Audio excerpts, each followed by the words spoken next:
for the South Hog Island Chamber of Commerce, and the chair of the Government Affairs Committee, and we're your host for tonight's candidate forum. So I want to remind all of you that your questions were submitted online over the last month or so. So we do have the pre-selected questions based on the majority of questions that were asked.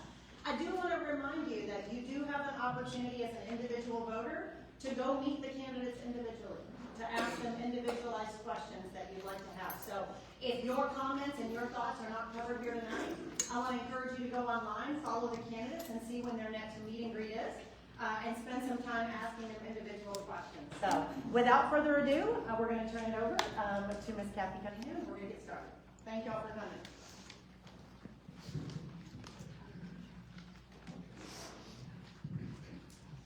All right, good evening, everybody. My name is Kathy Cunningham, and I will be tonight's forum moderator.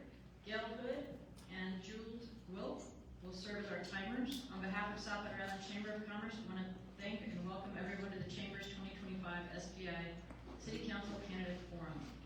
We also want to thank the SPI Convention Center and their wonderful staff for the use of the facility tonight. If everyone would kindly switch their phone to off or mute their cell phone. I'm going to give you a second to do that so you can hear the rest of the instructions.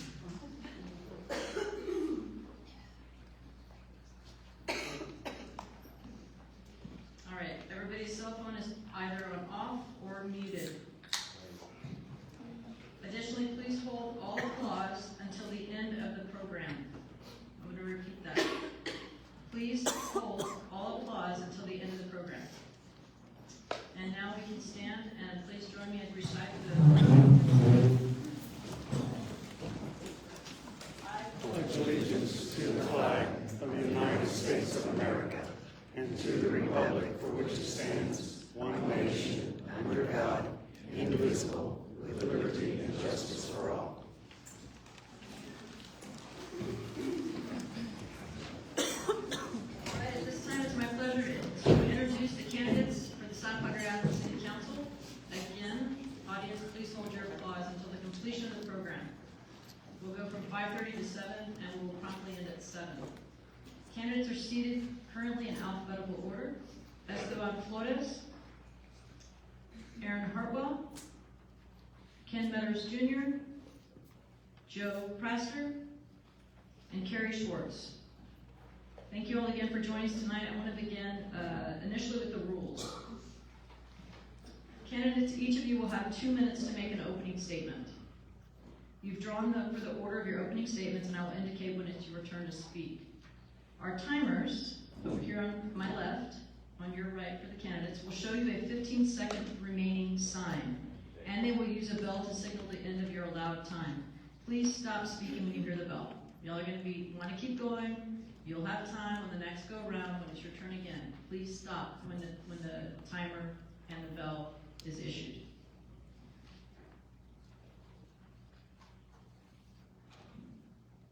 Following your opening statements, I will ask a series of questions. You will again have 2 minutes to answer each question. Same rules apply. You'll get a 15-second warning, and then the bell will be your indicator to stop, and I will begin proceeding with the next question for the next candidate. Okay, guys, please respect each other's time and everybody else out here. We'll rotate the order in which you answer the questions, so each candidate has an opportunity to answer a question first and last. I will call on you by name when it is your turn to speak.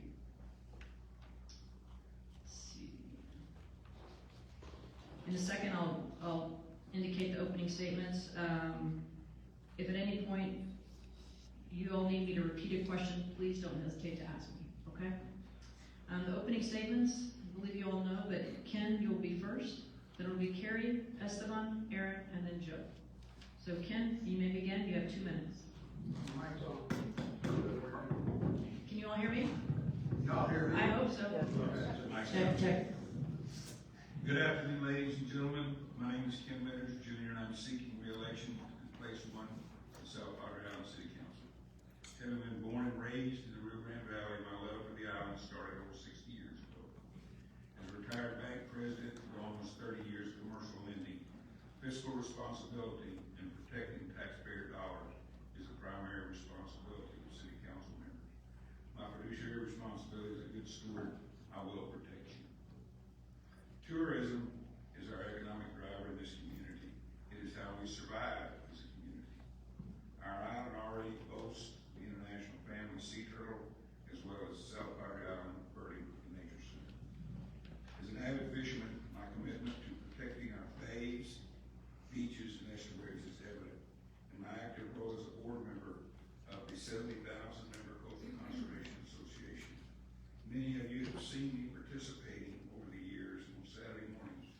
Many of you may not know that I attend 90% of all committee board meetings, so I can hear the discussion and residents as they come before the council. I am fortunate to have had the opportunity to retire anywhere on the Texas coast, whether it be Port O'Connor, Key Lake, Lockport, Fort Hays, and the Rio Grande Valley is my home. I wanted to be in a place where folks care when you're sick and they know when you die. Thank you. Thank you, Ken. Kerry? Good evening, I'm Kerry and I'm running for re-election. When first elected to council, I had a bucket list of specific goals and projects that would make our island a much better place to live.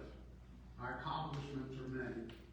I was responsible for the rental golf cart regulations which removed radios, required child restraints, mandatory seatbelts, and restrict horn use, and others. I helped craft the first in the state e-scooter rental ban, which has been copied by several communities throughout the state. Added more amenities at Tompkins Park, including the skate park. Reconstructed Laguna Boulevard, which was completed a year earlier than scheduled. Currently building a new public boat ramp and parking lot with grant money. The first one in over 30 years. After years of inaction, we got the venue tax project moving, which you voted for. Moving forward, the medians have been done. Lieutenant Colonel Goffman just informed us Parks and Wildlife are days away from final approval of our Clark Water Sports venue. Currently working on the Convention Center project. After years of no action on an empty eyesore of a building known as Chaos, we created the Substandard Structure Committee and immediately took action on the Chaos building and several other dilapidated or substandard buildings. After years, we have completed 7 street improvement projects, adding curbs and gutters, and improved drainage. 3 streets more scheduled for next year.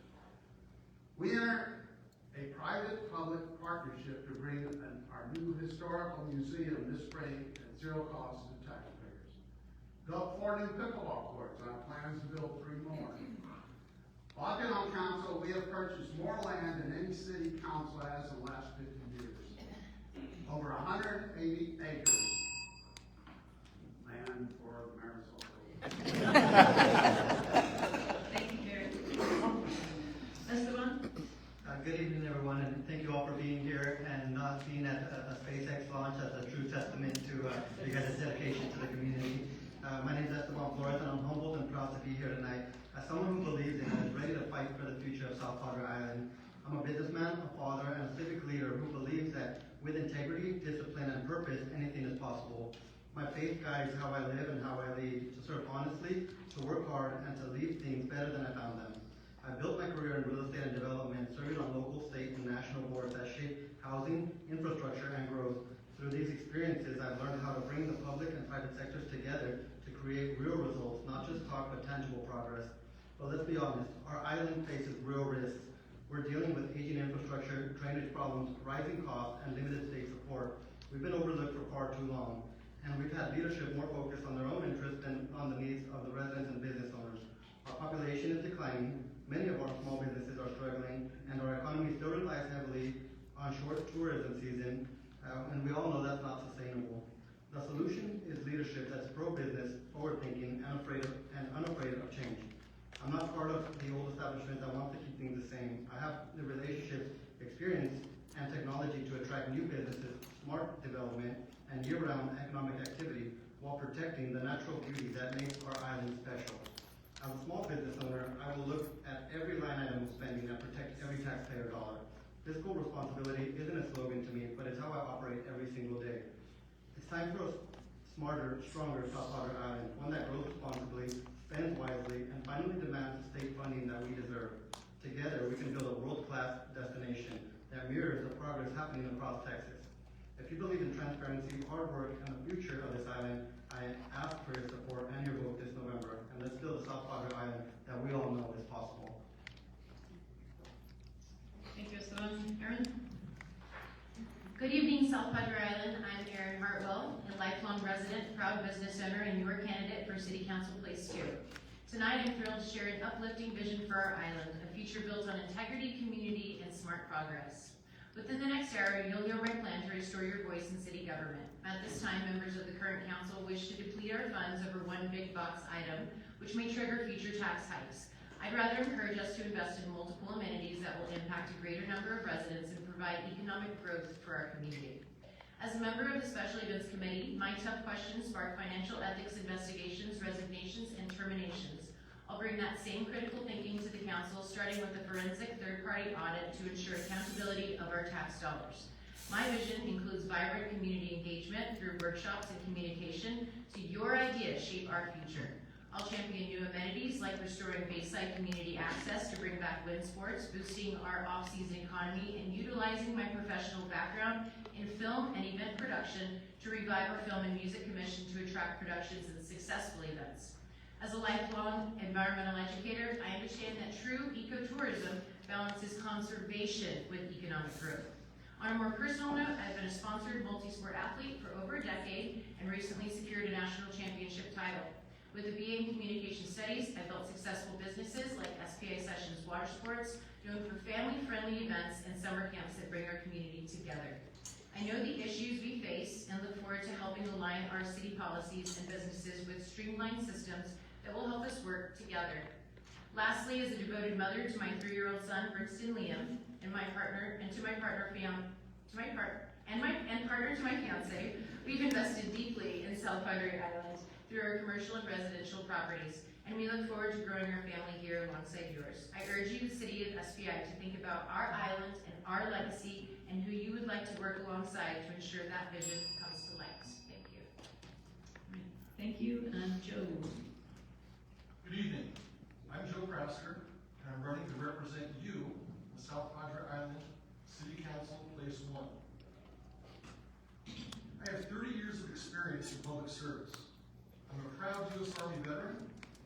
I've worked in entry-level law enforcement position. I've supervised a multi-agency fugitive unit, and eventually I found myself in a management position where I was responsible for over 100 employees and managed a budget of about $36 million.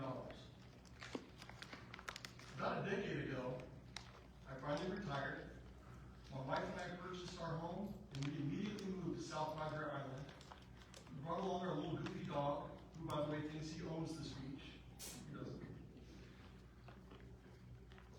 Upon my arrival, I immediately got involved with the community, which led me to volunteering my time for the City Board of Adjustments and Appeals, where I'm the current chair, and the Planning and Zoning Commission. I've worked on both of these since January of 2021. That experience has provided me with valuable insight as to how the city functions. I recently decided to utilize the totality of my experience, my 30+ years of public service, and my 5 years or so on the 2 committees on the island, to contribute to the city in a more meaningful way as your representative on the City Council Place 1. I believe that our community deserves strong support for public safety. Keeping you, our winter Texans, our tourists, everybody safe will always be my priority. As your councilman, my lifetime of experience in law enforcement will be at work for you every day. I also believe we deserve a city government that spends our tax money responsibly, transparently, and with your best interests. I've balanced government budgets before. I know how to prioritize. I know how to negotiate. I know how to get the most for our tax dollars. Most importantly, I believe our community deserves. Thank you, Joe. Sorry, have to keep it consistent. All right, we're going to move on to the questions. Again, if at any point any of you all need a question repeated, please don't hesitate to let me know. We will conclude promptly at 7 p.m. So again, keep an eye out for the 15 seconds remaining sign. as we'll move through the questions. Again, respect your fellow candidates with regard to the time. Again, thank you for your cooperation. And we will begin. The first question will be in the order we just, actually from left to right. And Esteban, the first question is, what is your view on short-term rentals and how they should be managed to benefit everyone? Yes, thank you for that question. And short-term rentals is something that I have a lot of experience in. And when serving on the Texas Realtors Political Involvement Committee, we viewed short-term rentals in several different communities, from El Paso to Houston and South Florida and several communities throughout the state. So we've witnessed some cities get it right and some cities get it wrong. But short-term rentals is something that's very, very important to South Padre Island. And if we were to have a short-term rental ban like the one that was proposed recently, that would be devastating to our community. Many people that invest in South Padre Island invest for the possibility to be able to do short-term rentals. So I am a very, very strong proponent of protecting private ownership rights, and I think that short-term rentals is one of those rights that private property owners deserve to have the ability to do. That said, it needs to be done responsibly.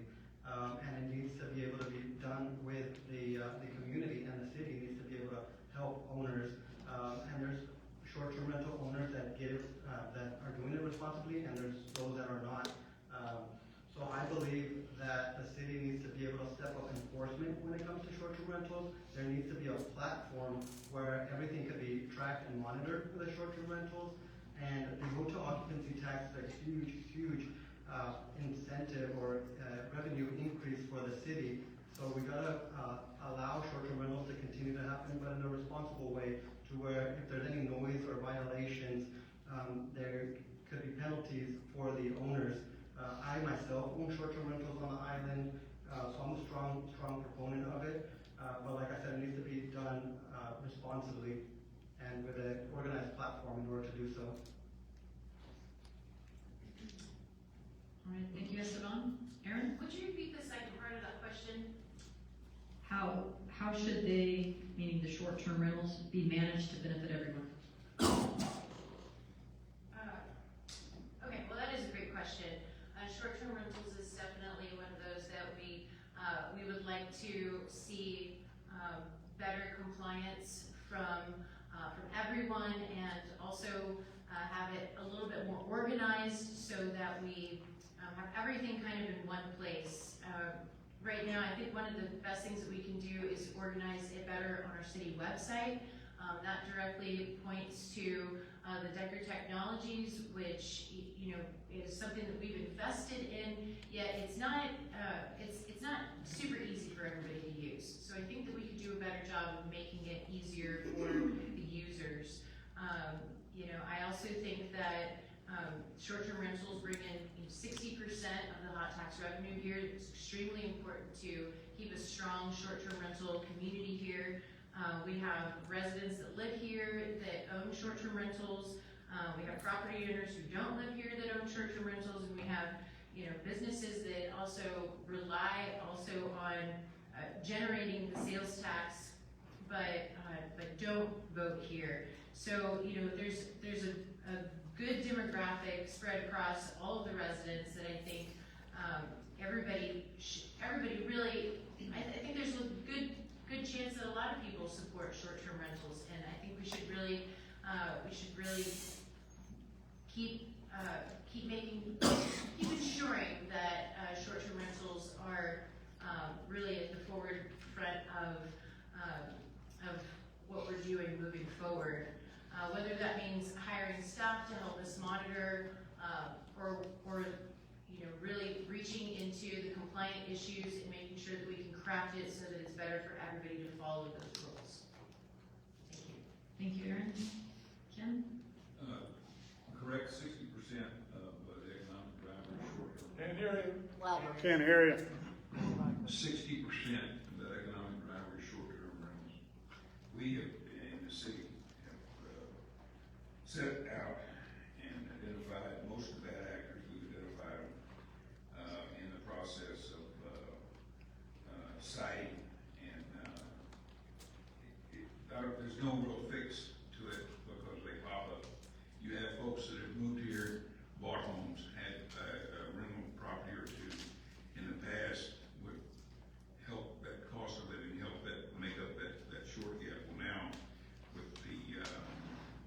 insurance and taxes, et cetera, et cetera.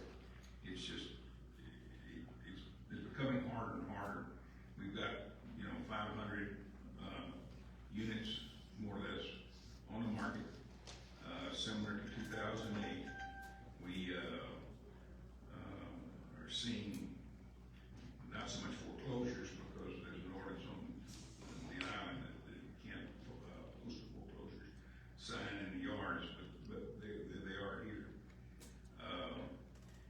I think the economy is part of it as far as the downturn in the economy and interest. Long-term rates are staying up, mortgage rates are staying up while prime rates, some of them are dropping. If you look, it's almost a scenario of 2008, except I was running banks in 2008. Folks still had cash, they had CDs, they had some savings. Right now, it's plastic. My friends that have not retired tell me that it's just a wash in plastic and debt. So short-term rentals is, like I said, it's part of that economic driver. And for it to get out that we were curtailing or in any way, form, or fashion cut back on short-term rental. Thank you, Ken. Joe? Thank you. Short-term rentals have become a staple on this island. Just in the past 10 years or so, the industry's just exploded. And that's benefited the city in a lot of ways. It brings in our tax base for lot taxes, it contributes significantly to sales taxes. They've provided our visitors with more options. I've used short-term rentals. I own a rental on the island. They contribute to our city in the form of job creation. In fact, my daughter, when she lived here, worked for one of the management companies on the island. Most of our management companies, speaking of them, have done just an absolutely amazing job in making sure they're following the rules and that their customers, the renters, are following the rules. And we need that. Most of them are amazing. However, there's a few, and I looked into it, most of our complaints have been just from same properties over and over. And we've done a better job, like has already been said, in identifying the properties that are issues. But when you have those issues, it does cause a little bit of a conflict between the short-term rentals and some of our residents. The problems that are associated with short-term rentals, the noise, the parking, the trash, all of those things are actually just part-time issues that can take part-time solutions.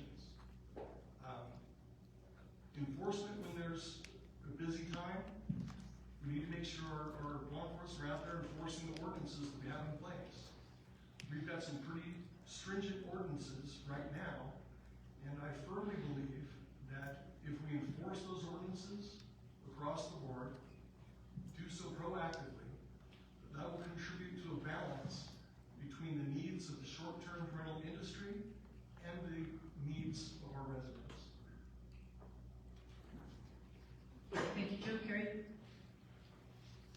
Well, short-term rentals are a very valuable component to our island. It's an economic driver. I believe there should be a balance between commerce and providing the quality of life for our residents. It's been mentioned that there are a few bad apples that we're trying to address, and this year I did address those bad apples. We now have an ordinance which I created. If you get 3 citations in a year, we're going to pull your short-term rental permit. So hopefully this will happen. It's in action now. We started in July, and there are a couple of bad apples that are shortly going to lose their licenses. They'll be pulled for a year. They can reapply. Again, the same system is going to fall into place. So what I always heard was, when you had a short-term rental and there was a problem, the police were called, they get a citation, if they were cited. They get a citation, the owner would say, it's cheaper for me to pay for the citation than to kick my renters out. So they take a chance, and we have a lot of problems, we still do. But it's being addressed. This ends that. Having the ability to pull a permit is very effective. We got rid of the Decker Tech phone-in stuff a number of months ago. You now either call the property owner, they're supposed to have a sign out, or call the city police, call a non-emergency number, or file a complaint. our police are very, very reactive. They'll go to the residents, they'll straighten it out. Thank you, Kerry. All right, we'll move on to question number 2. And Aaron, you will be the first on this one, and then we'll proceed with Ken. Which of the large projects currently being considered do you support and why? How would you ensure transparency and public trust in these large-scale projects?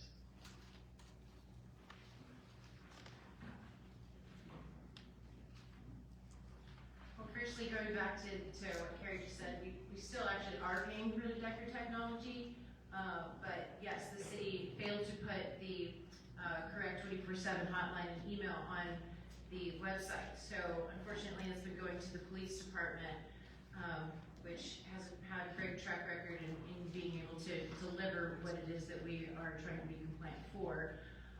Moving forward, the deep sea marina is definitely something that I would like to support. I think that it really is in line with the scope of our being an island, and we should embrace amenities like this that nobody else can have. McAllen cannot build a deep sea marina, but we can. Corpus Christi brings in $50 million annually with their deep sea marina, so I'm excited for that being an opportunity where we don't have to take out bonds, but really use these types of amenities to build up assets and resources so that we can fund other amenities.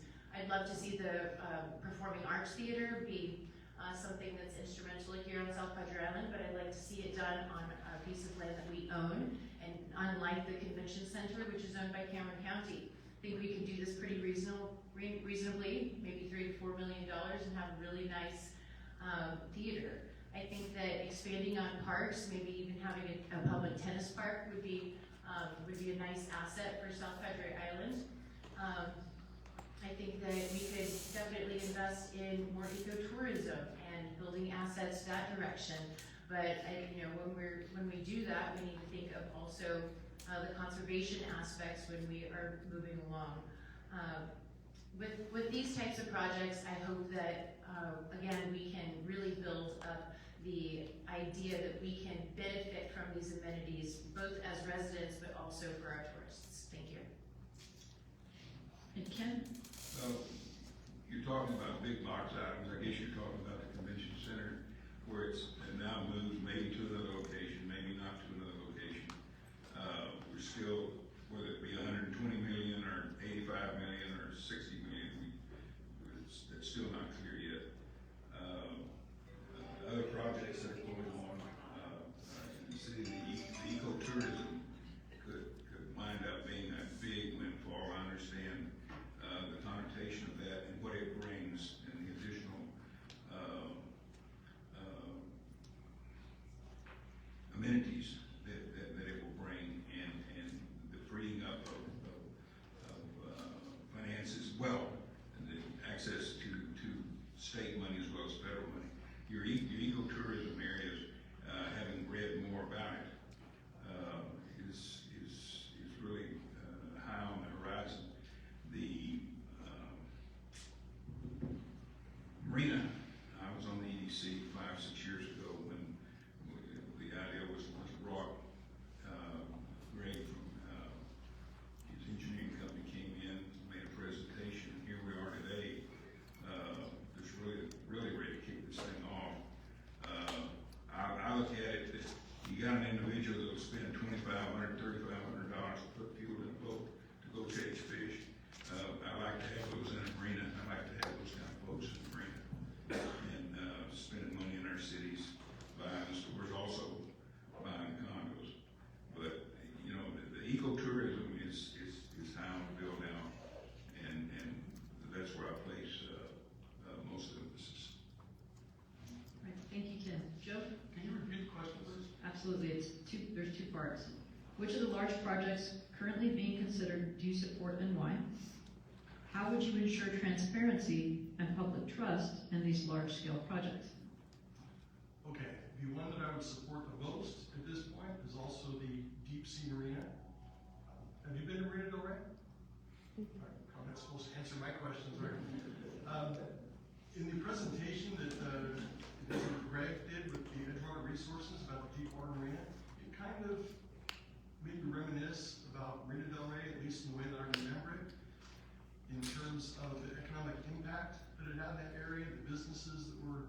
nearby and just the things that happen in and around the marina.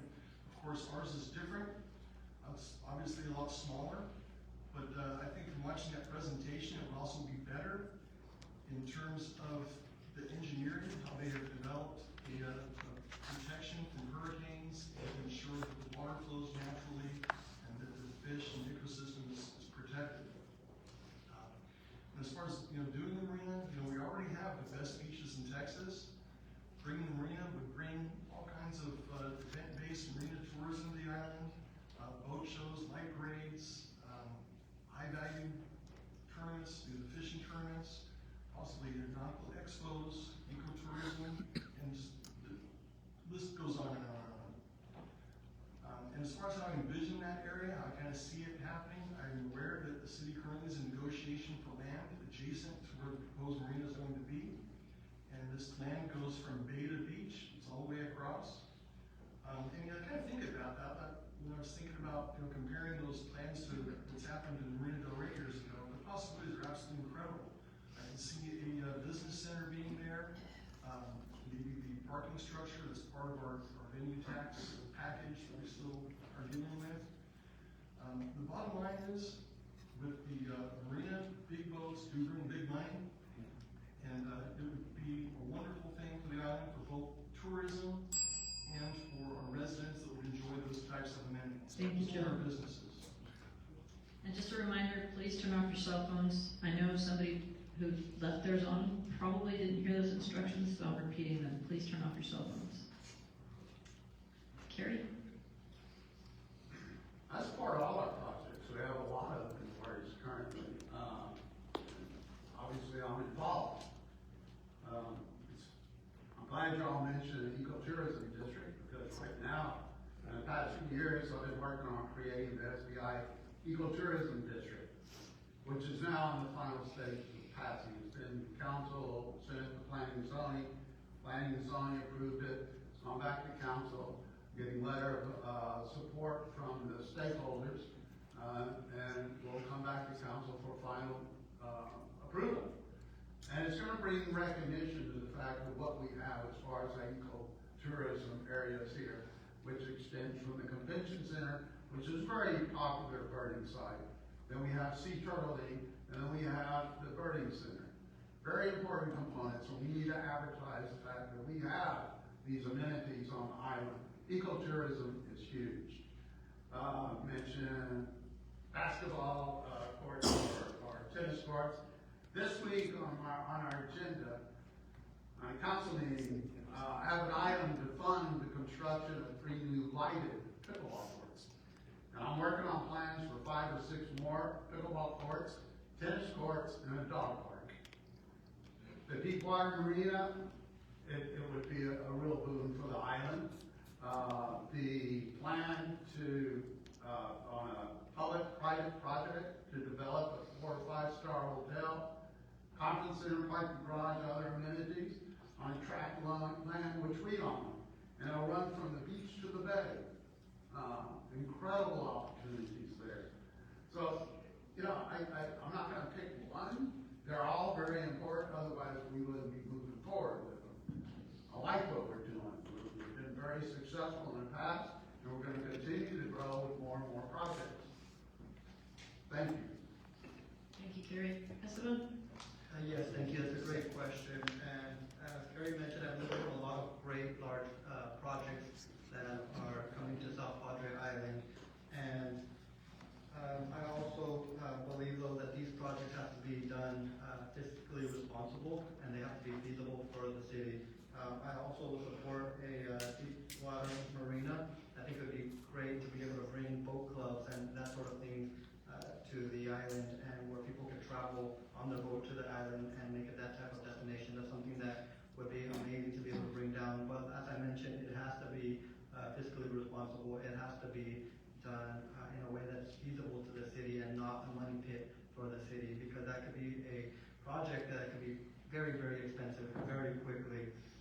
And I also believe being able to bring a 5-star hotel to the island would be amazing. There are no 5-star hotels in the whole valley.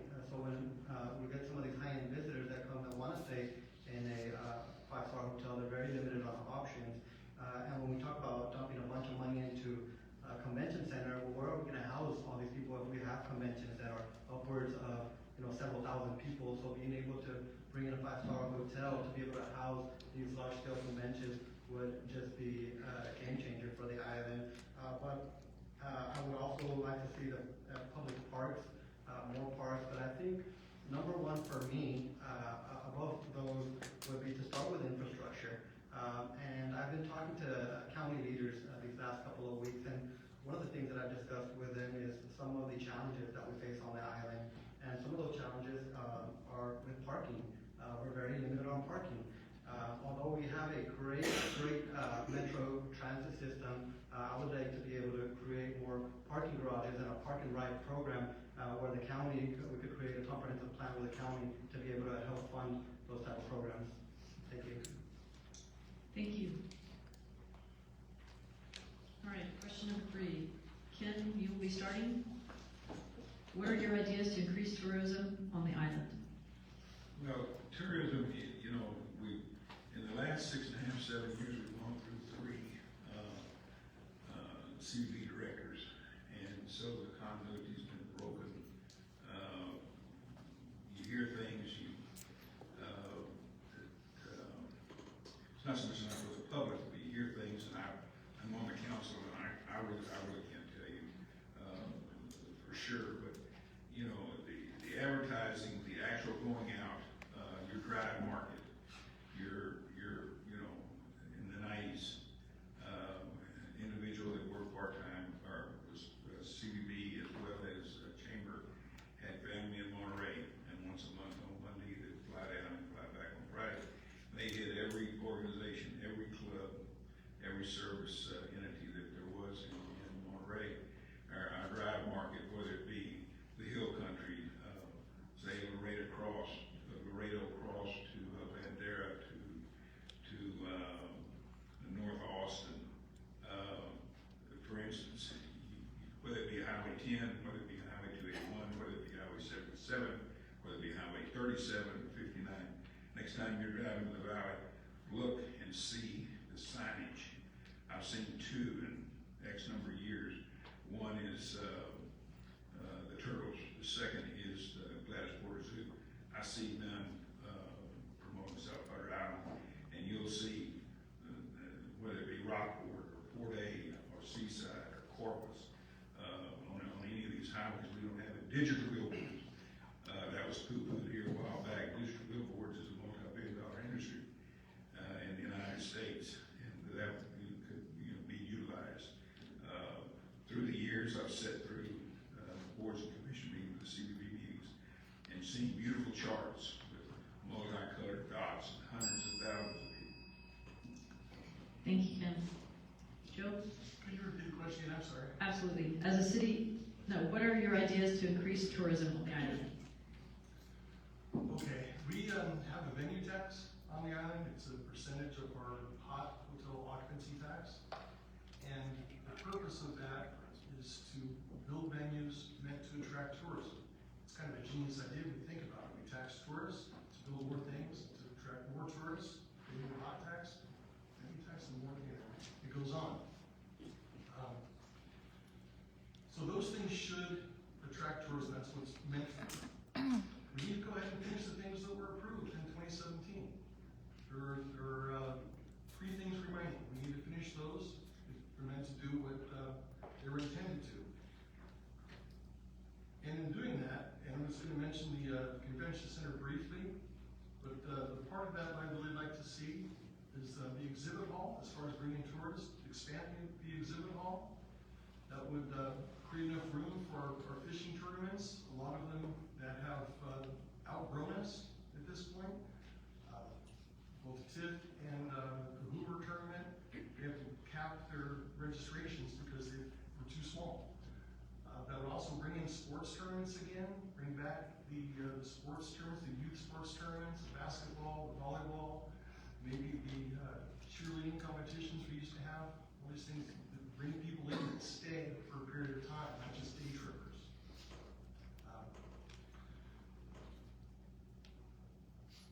Additionally, we need to advertise maybe a little bit better I'm not an expert on marketing, but we need to focus on our marketing.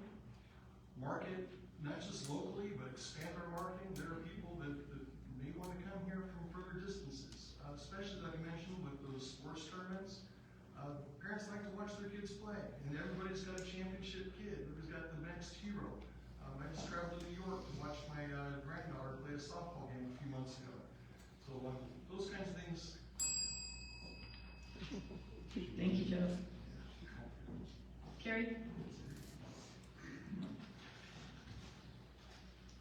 Probably finish, of course, the venue items, venue tax items, the Whitewater Sport Park, which, by the way, we have heard from the colonel, the latest colonel, we're just a few days away from finally getting our Texas and Parks permit.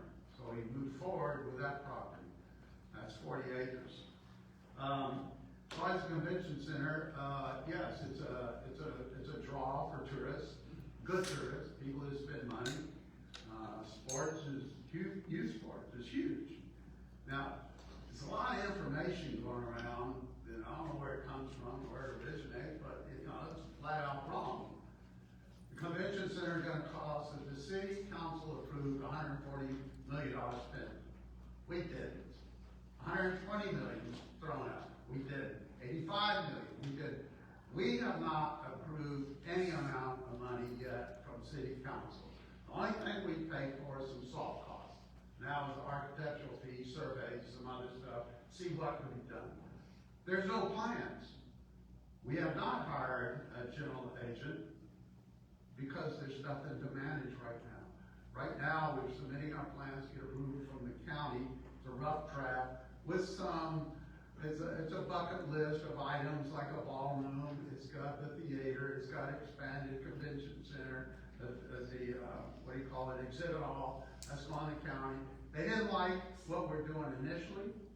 We never gave them a cost estimate to begin with. They never had a set of plan, but they heard the outcry from the birds, and they decided not to accept our plan if it did anything with our ecosystem, the native habitat, which we're not touching now. So we're going to add to the convention center, do it responsibly for a number that works for all of us, that we can basically pay for with the reserves and the money in Kerry. hand. Esteban? Yes, can you repeat the question, please? Sure. What are your ideas to increase tourism on the island? Yes, and whether we like to admit it or not, tourism is the #1 economic driver for small businesses on the island. So I think we need to do a better job of bringing in tourism. The island is very seasonal, and we see tourism maybe from June till about Labor Day. So we got to be able to do a better job of being able to attract tourists year-round. And as far as the convention center and the CBD, the majority of the hot tax revenue does go to that, and I've seen numbers about 40% of the total city revenue is allocated to the convention center and the CBD. But we got to make sure that the convention center is booked all year round and be utilized, and we can modernize it, market it, and manage it like an economic engine, and target state and private partnerships for upgrades. It doesn't all have to come from the city. And I think the issue here is that the city and the county have not been working together on the convention center. So we need to come up with a plan, a comprehensive plan, where the city and the county are working together to be able to modernize the convention center and to be able to attract that kind of tourism to South Padre Island, and being able to bring those dollars back to the island. Because when I look at the data, and I'm a numbers person, when I look at the data, tourism has fallen, the traffic counts across the bridge has fallen. We have, not only that, the residents have fallen, so we're looking at a population that's in decline. So I think with smart leadership, we could bring those numbers back up. We have the most beautiful beach in Texas, and we should be able to attract these tourism that are going to come and spend good dollars here on the island and improve the quality of life here for our residents. Thank you, Esteban. Aarin? I'm going to backtrack a little bit to that first question and not skip over transparency, as it's really important to me. It's not a buzzword, it's definitely saying no to the backroom ideas. How do we manage that? Workshops, communication, project management, potentially subcommittees, and fiscal auditing. Moving on, Kerry, like like to say soft costs. Those soft costs were $3 million. So I wouldn't call those exactly soft costs. Number 3, increasing tourism on the island. I think we have a really great shot at increasing our film industry and music commission here. Obviously supporting successful events and bringing more of them here by being actively engaged in soliciting what that looks like. Obviously we need to have conventions here, but let's pick the conventions that are going to be right for our convention center. We can explore opportunities within the sporting market. I definitely support, sports tourism. I think that there's a lot of great ideas that we can utilize and build upon. Besides using our facilities here, I mean, we just need to activate the spaces like the beach that we have. As a kiteboarder, I definitely support wind sports tourism. We lost a huge demographic of people that spend a lot of money here, and I'm really glad to hear that we're going to be moving that along. So definitely support tourism and all of these types of ideas. Thank you. Thank you. All right, for question number 4, Joe, you'll be the first one. As a city leader, how specifically would you build transparency and trust between residents, business owners, property owners, and the city?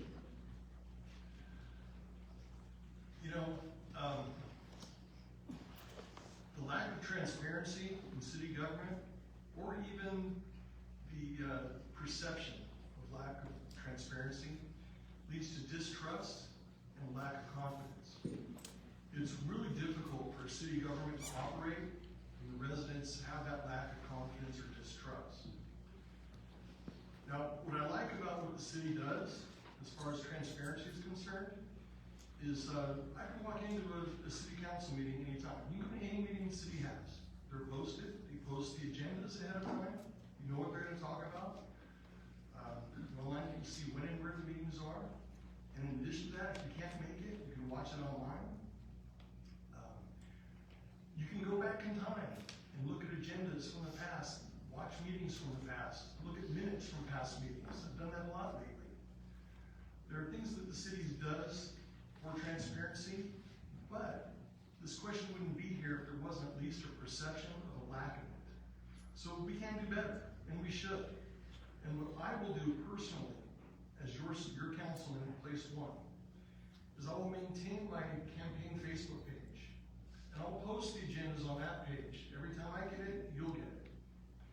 And I'll leave it open for public comment. You can contact me through that page or by phone or however you want and talk about what's on the agenda. I want to hear what's important to you. Talk to me about that. It'll be open before the meeting. And then once the meeting comes, what I intend to do is list how I vote on each agenda item and exactly why I voted the way I did. And what that will do is give you an opportunity to know at least what I was thinking. If you don't agree with me, that's okay. You'll know what my thought process was. We can have that discussion too. I'm always open for meaningful conversation, and transparency is, like I said, incredibly important to maintain the trust and confidence Thank you, Joe. of our residents. Kerry?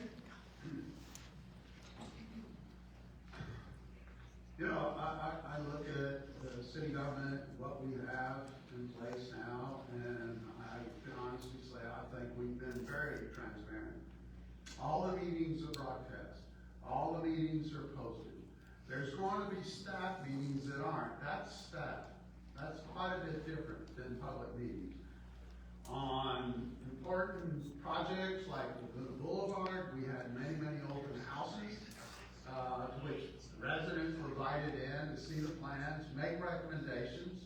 We're going to do that shortly with the convention center because we'll have a different set of plans. Everybody can come in, provide input, and tell us what they think. Our finance department is one of the best that you could have. Rodrigo does a superb job. We're audited every year, a thorough audit. It's not a review or compilation, it's a thorough audit, and we always get ranked according to general accepted accounting principles. We always get a clear statement of our accounting. If you want to know something, it's very simple. Rather than sit back and say there's no transparency, just ask.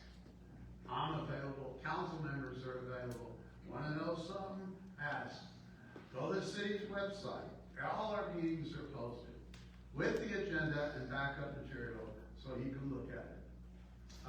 We do not have open meetings when it comes to issues revolving around real estate, which you can understand. But I'd love for somebody to tell me and give me instances where we haven't been transparent, because usually they can't. It's a political buzzword. Let's be transparent. Everything that's out there Thank you. that the city does is Thank you, Kerry. available. You have to turn off your microphone. Thank you, council. All right, Esteban? Yeah, can you repeat that question? Yes, sir. As a city leader, how specifically would you build transparency and trust between residents, business owners, property owners, and the city? Yeah, so transparency and trust is very, very important when it comes to the residents and the business owners. And you mentioned about audits, well, I would like to be able to post those audits for the residents to be able to see and be really able to track where are those dollars are really going, and be able to remove any conflicts of interest that are with any city council members. Integrity is super, super important when it comes to city council. And as a certified commercial investment member, I study a lot of budgets. I'm on the National Association of Realtors and Leadership Academy, so we have extensive trainings on ethics. We look at budgets that are over $200 million for the organization, and we look at every single line item of spending. So as a city council member, I would look at every single line item and be able to question those line items. And when it comes to city projects, I think it's super important to get at least 3 RFPs or requests for proposals on any large project that's going on. It doesn't mean that we have to choose the most cheapest one, but I think we do need to have options, and we should display those options for the residents to see. Also, I think we should have like monthly updates of what's the city council doing, what projects are going on, and be able to display those to the public for the public to see what's going on within the city. And we would love to see the residents' input. This is a very tight-knit community, and just hearing from the residents of what is important for you guys, what kind of projects would you guys like to see. And also, I'm an open book. You guys can find my social media information or my telephone number. I always answer my phone unless I'm busy or in a meeting, but I'll always get back to you within 24 hours. You guys can call or text me at any time, and we may not agree on everything, but at least I'll tell you why I voted the way that I do, and let you know why I feel a certain way. Thank you, Esteban. Aarin? Transparency, yes. Lots of confusion, lots of rumors. If we had clear transparency, that wouldn't exist. We would know exactly what kind of numbers we were talking about in regards to the convention center, which is why we had to use math to bring us to the percentage that they used in architectural funds to bring us to some of those numbers, which have changed over time, whether or not they were voted in council or not. It seems that a lot of those types of agenda items also seem to be pulled from those agendas and maybe held in private rooms. The auditing, you know, it's in an internal audit. If it's an internal audit, your numbers can be whatever they want to be. And sure, it's gonna look great on paper until you have a third party audit everything. Then we can talk about transparency. You know, we didn't know that the CDB was only pulling in $360,000. That's a pathetic number for a business. Where 2 of the leading salaries of that business were making more than the whole business was bringing in. You know, I have a really big problem with that. It seems like that we've been overlooking some of these really big, you know, departments, and all of that has everything to do with transparency. You know, I spoke at public comments about the ecotourism redistricting because the idea wasn't just the redistricting, it was also using some grant funding for ecotourism to build out the convention center, because the leaders saw the environmentalists come out and up in arms against it, as they should have. But then to greenwash the idea by saying we're going to build exhibits and things like this, now we're competing with our small businesses next door in the ecotourism district. Okay? Thank you, SpaceX, right in the middle of ecotourism. Yeah.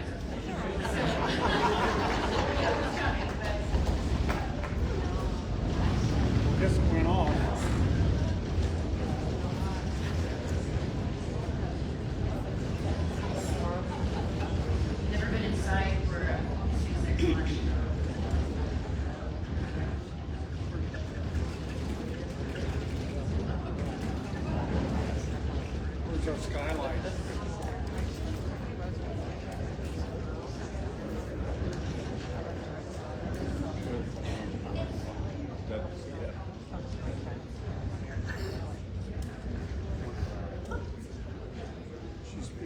Your time's up.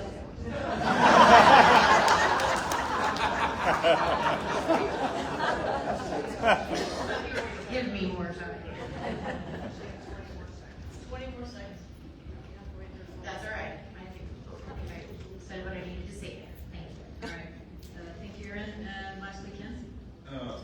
It's amusing to me. I just learned something today. I've been on the council for reelecting in 2017, so I've been around there a little bit. But I learned today that we are just days away. Speak up. Days away from being granted Corps of Engineer permits for the wind park. And maybe by design or not, but I didn't know anything about it. But transparency in government, without it, you really don't have good government. Actually, no government whatsoever. As far as staff, we've got some of the best staff I've worked with and around several city managers and finance directors. We have probably got one of the top finance directors, CFO in the state of Texas.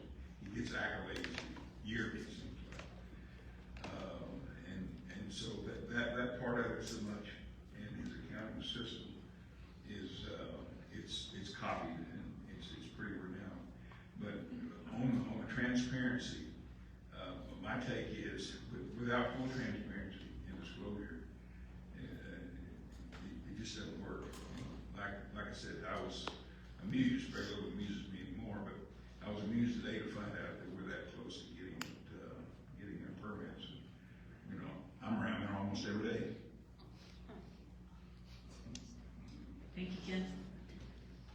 All right, we will move on to the final question. And Kerry, you will begin. Do you agree or disagree with the Convention and Visitors Bureau expansion? Please provide perspective on both the process and the financial decisions made so far and your overall position on the project moving forward. In 2 minutes? I just read the question. So sorry that. First off, I want to make a correction that stated that we are not audited internally. We have an external accounting firm that does our city audit. The convention center, that was a project that the voters, the residents on the island, asked us and voted for the bill, do the expansion, whatever, build an annex to the convention center, build an annex, or whatever, and that's what we're working on. So, with input from the community, we certainly heard from the birds. There was some plans initially drawn up that included some habitat destruction, and we corrected that. That still floats around. We're going to destroy the habitat. We're not touching it. So we have several options on the table that we're looking at. We're working with the architect.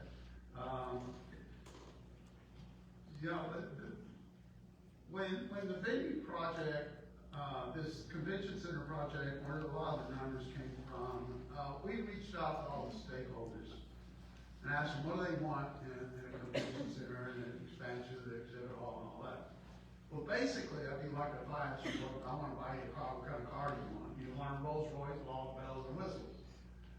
Well, in reality, that would be the $100 million price tag, but we can make it work by buying a Chevy pickup for a lot less money, and we can do a fabulous job.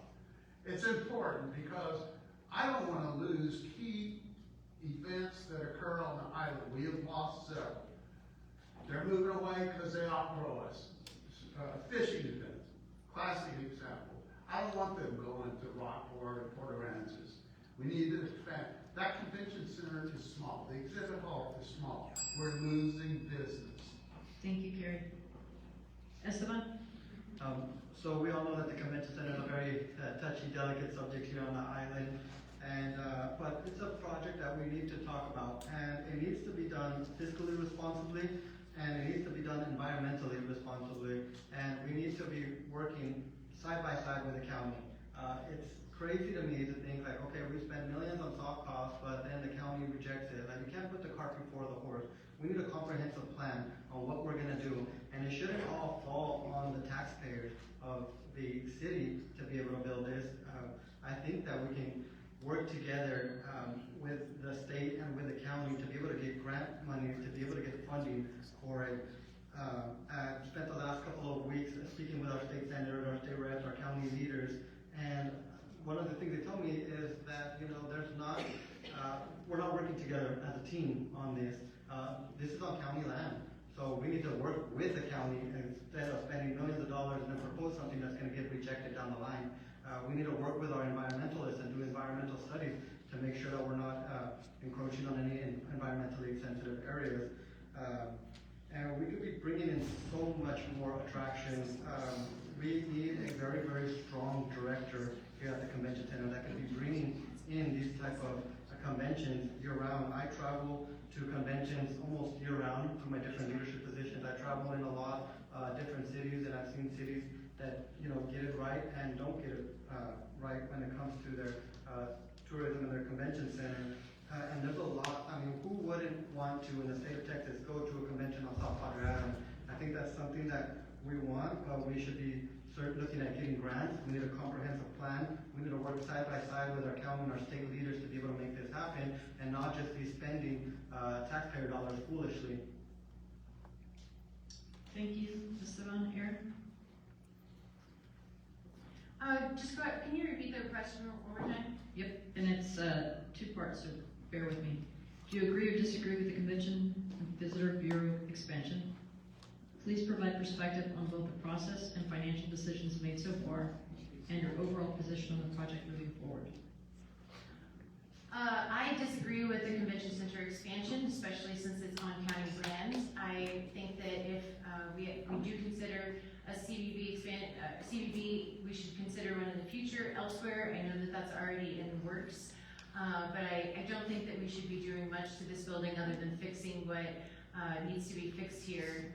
So far, the financial decisions, again, we've kind of covered that already, but let's keep in mind that the City Council did vote on the first plan to develop the natural resources and old growth habitat around the convention center. And so I definitely don't agree with that, and I understand that the council doesn't now agree with that. You know, some of the studies that we've had, like the Johnson study, that was years and years ago. Lots has happened since then. We also don't have a track record of any of the leads that we've asked for several times about what we actually lost by not having a big enough convention center.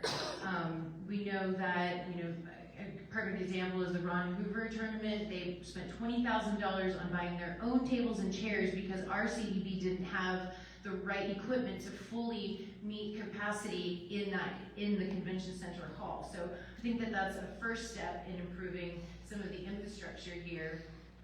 As far as moving forward, you know, the projected financials for this type of expansion are just, you know, we don't have it. We just simply don't have it, which means us as taxpayers are going to be paying for the bond to pay for this. And how does it directly benefit the residents? And how does it directly support the small businesses? We're not seeing the leads that are generated and the emails directly sent to our small businesses. So I think in the future, as we start building a better CVB, we should engage the community, the residents, and the small businesses so everybody benefits from what comes out of the convention center. Thank you. Thank you, Aarin. Ken? Yeah, months back, when this thing was birthed, or when it was unveiled mistakenly, the architect was at the council meeting, a random guy who I've known since high school, unbeknownst to the payasos that brought this thing to where it is today. But, you know, and I wondered when he unveiled it, I saw him, and knowing him for decades, this trouble look on his face. Well, he unveiled this thing out of the eyes, and then, of course, the environmentalists, the burgers, and whatnot, it seemed like minutes, and my phone started going off, texting and whatnot, what the hell was going on. But I've never seen it. I'm not sure. Well, I know for a fact that he had no plans to unveil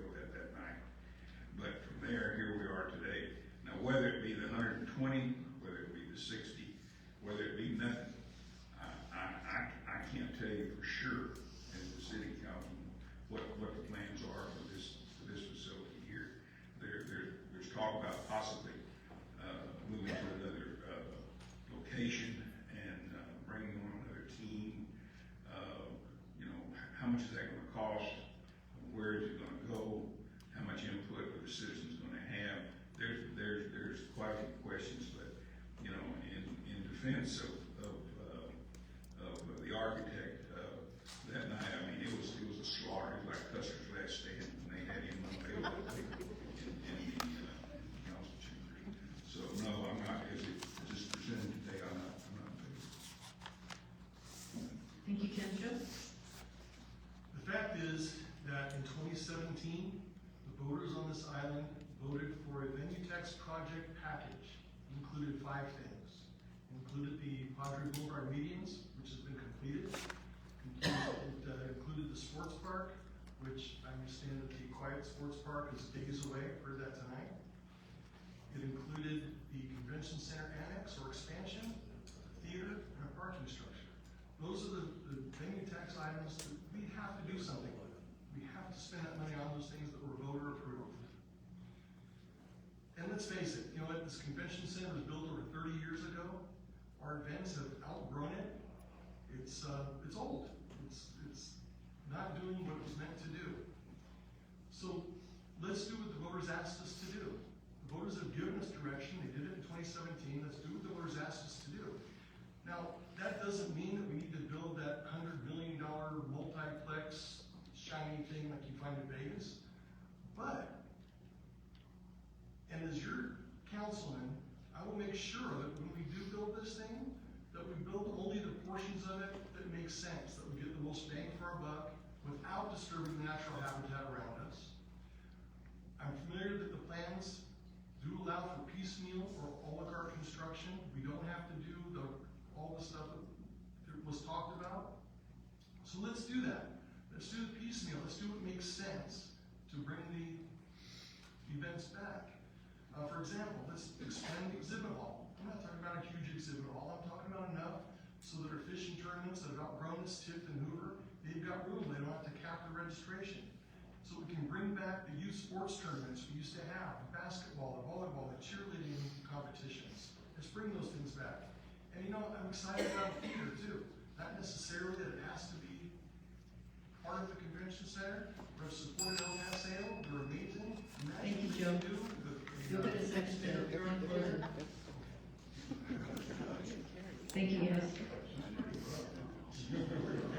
To be fair, if I give it to you, I give it to them. All right, closing statements. We'll now move on to closing statements again, and you've drawn the order of closing. Each of you will have 2 minutes, and Kerry, you will begin.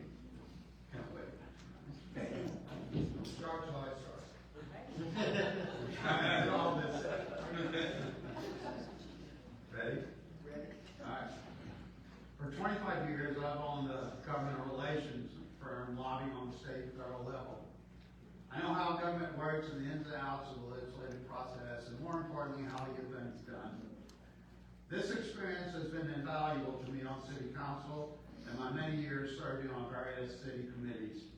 I know that I am but one vote on council, and to be successful, you must be able to work with fellow council members and be respected by your council members. I have authored or co-sponsored over 100 agenda items. I still have a lot to do.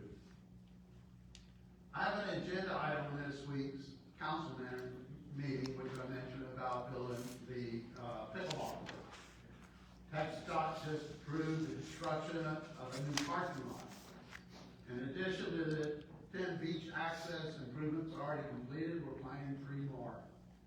For the past few years, I've been working on creating the ecotourism district, which is now in its final passage. I'm working on plans for more boat ramps, working on private-public projects to develop a 4- or 5-star hotel, conference center, parking garage, other amenities on land we own from beach to bay. I want to complete the convention center project, including the theater, at a price that's reasonable, with public support, input, and affordable. I have proven to be able to work with my fellow council members to get the jobs done for the benefit of our island residents and businesses. We have a mantra on our city council that good is enough. You deserve the best, and I'm going to continue working my ass off to provide you with my best. I have the experience, qualification,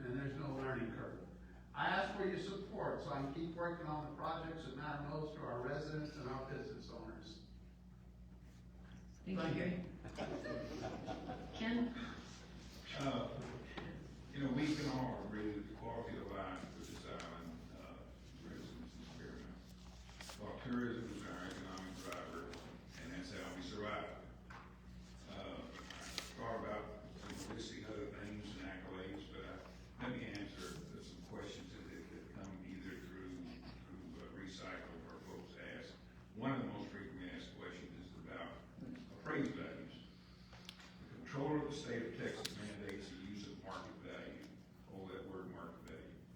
I personally don't agree with interpretation, but neither cities nor counties or the appraisal district can change state law. In the advent of the Pivotal bill that was enacted in the early 1980s, any change to market value has to be enacted by the state legislature, meaning a House member or a senator has to sponsor legislation that goes through the process. I visited with Chairman Richard Molina, Chief Appraiser, and he's offered to come to the island, sit down in a town hall meeting at our discretion, and go over what's going on. Now, there are some things we've all read about the state of Florida wanting to outlaw or back out property taxes. And the state of Texas, this last legislation, which didn't get a hearing, they were talking about property taxes exempting 65 and over. Now, in 21 days, we'll get to go to the poll and vote on the $200,000 exemption. I would please urge you to vote, because it's going to be, from 40 to 80, and now it's going to be 200 but, taxes, well, of course, insurance and taxes, and now insurance in some places, in some instances, is more than the taxes, but. Thank you, Ken. I'm through. Esteban? Yes. Thank you, Kathy. And when I decided to run, it wasn't about politics. It was about purpose and about the legacy that I want to leave behind for our children. I love this island. I have so many memories here, and I believe it's time we finally live up to its fullest potential. South Padre Island is the most beautiful beach in Texas, but I believe it's been overlooked and underserved for far too long. We face real challenges here. Aging infrastructure, a lot of small businesses are struggling to survive, and we're on a very vulnerable island. We face a lot of risks here. God forbid another natural disaster were to hit here. So I believe that we strongly need to step up our emergency response, and I hope that I can help bring an emergency room to the island, which is, I think, something that we really, really need, because when talking to first responders or some of our emergency responders or ambulances here, I've heard horror stories of what happens here because there's no emergency room. So as a faith-based leader and small business owner, I believe in stewardship, protecting what's been entrusted to us, and I believe in fiscal responsibility, transparency, and accountability that will guide every decision that I make.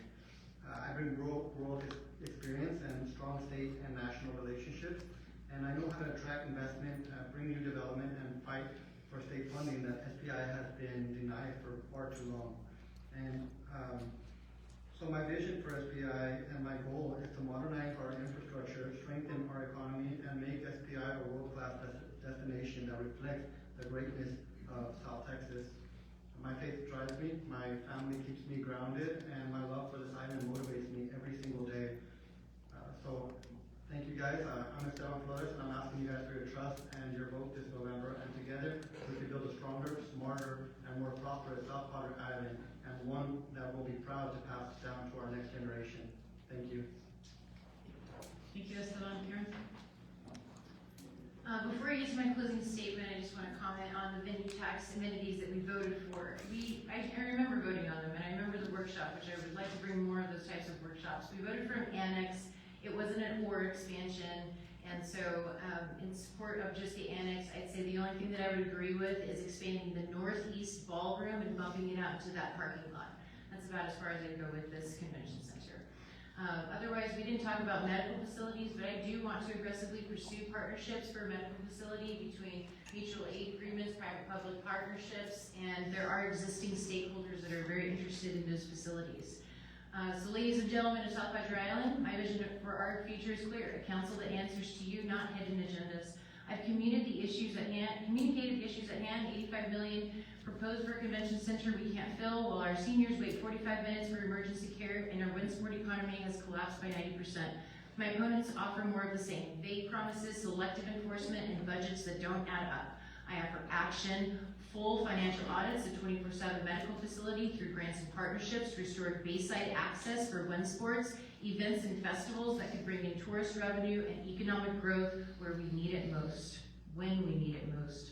I'll fight for real ecotourism, environmental education workshops, events, kiosks, and protected beaches, not greenwashing.